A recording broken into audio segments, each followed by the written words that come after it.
대한민국 방송 역사에 전례 없는 사건이 일어났다. 수십만 시청자들이 JTBC라는 거대한 방송사를 상대로 반란을 일으켰다. 한 야구 예능 프로그램. 최강 야구가 해체되는 순간 전설로 남았고, 새로운 이름 불꽃 야구로 다시 태어났다. 이는 단순한 프로그램 교체가 아니라 이야기를 함께 만든 이들이 그 서사를 되찾기 위해 싸운 결과였다. JTBC는 최강 야구라는 브랜드를 소유했다고 주장했지만, 시청자들은 브랜드의 껍데기가 아닌 사람과 진심을 사랑했다. 그 중심에는 장시원 PD, 김성근 감독, 그리고 출연진의 절박함과 진정성이 있었다. 팬들은 단순한 시청자가 아니라 콘텐츠의 공동 창작자였고, 그들의 정서적 유산은 법적 계약서로 묶을 수 없었다. JTBC가 제작진을 교체하고 이름만 유지하려 했을 때, 시청자들은 이를 가짜라고 선언했다. 우리가 사랑한 건 로고가 아니라 사람이다 라는 외침이 SNS와 유튜브를 뒤덮었다. 팬들의 분노는 하루아침에 사회적 현상으로 번졌고, JTBC는 IP를 지켰을 뿐 진정한 권위를 잃었다. 시청자들은 불꽃 야구라는 새로운 선택을 했다. 이는 단순한 스피노프가 아니라 정당한 계승작이었다. 불꽃 야구는 포맷과 서사를 이어가며 연출의 맥락과 경기의 긴장감을 그대로 살려냈다. 선수들의 진심은 여전히 살아있었고, 시청자들은 그 연속성을 기준으로 진짜를 판단했다. 단 3주 만에 불꽃 야구 유튜브 구독자는 42만 명을 돌파했다. 첫 직관 경기 티켓은 5분 만에 매진되었고 11만 명이 넘는 대기자가 몰렸다. 이는 단순한 팬덤의 불만이 아니라 행동하는 충성이었다. 팬들은 분노를 말로만 표현하지 않고 지갑을 열어 지지를 보여주었다.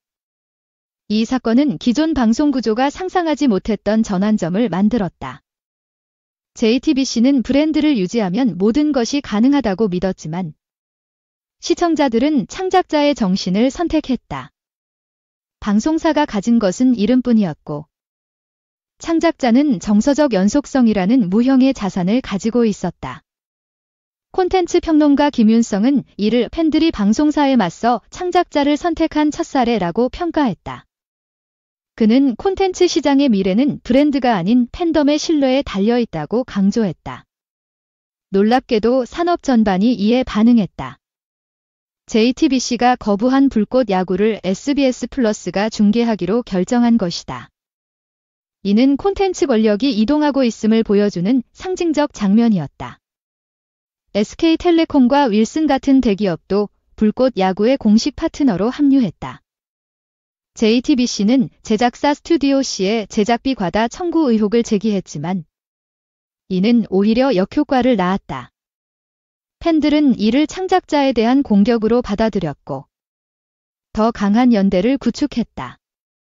JTBC의 해명 영상은 분노를 키웠고, 댓글창은 불꽃 야구에 대한 지지로 가득 찼다.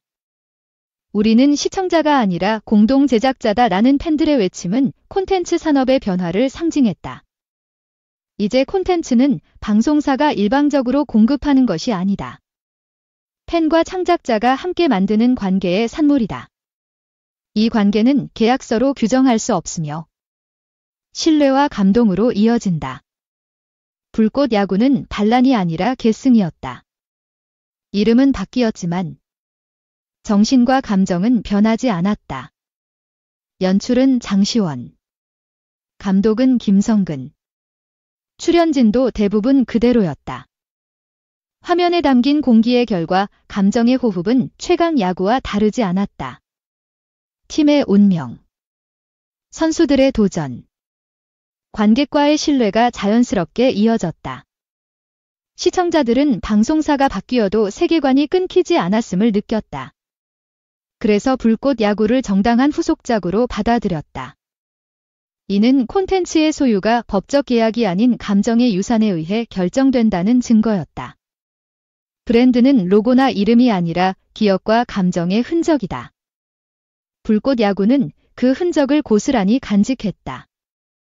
팬들이 불꽃 야구를 선택한 것은 방송사에 대한 반항이 아니었다. 그것은 이야기를 지키기 위한 충성이었다.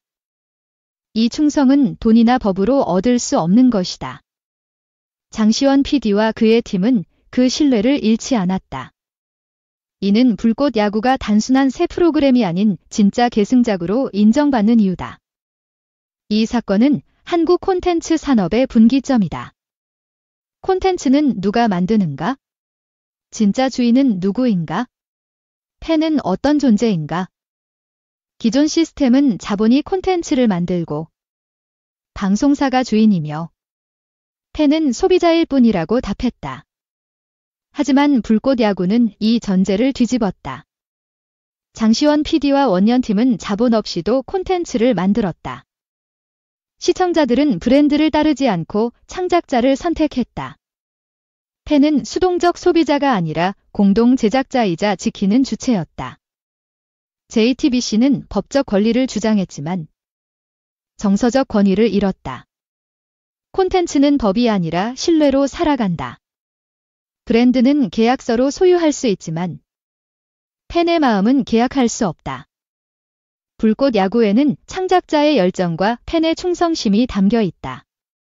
이는 단순한 예능이 아니라 새로운 시대의 불씨다. 시청자로서 나는 최강 야구를 보며 함께 울고 웃었던 순간들을 떠올린다. 그건 단순한 콘텐츠가 아니라 나의 서사였다. JTBC가 그 세계를 거부했을 때 나는 상실감을 느꼈다. 하지만 불꽃 야구가 등장하며 나는 깨달았다. 우리가 지킨 것은 이름이 아니라 진심이었다. 그 진심이 화면 위에서 다시 살아 숨 쉴 때 나는 이야기에 함께하고 있음을 느꼈다. 이는 단순한 TV 프로그램이 아니다. 이는 서사를 되찾은 사람들의 연대다. 이제 콘텐츠의 시대는 바뀌었다.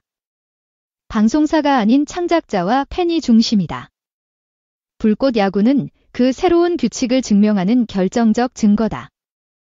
브랜드의 시대는 끝났고 진심의 시대가 열렸다. 그 불꽃은 지금도 타오르고 있다.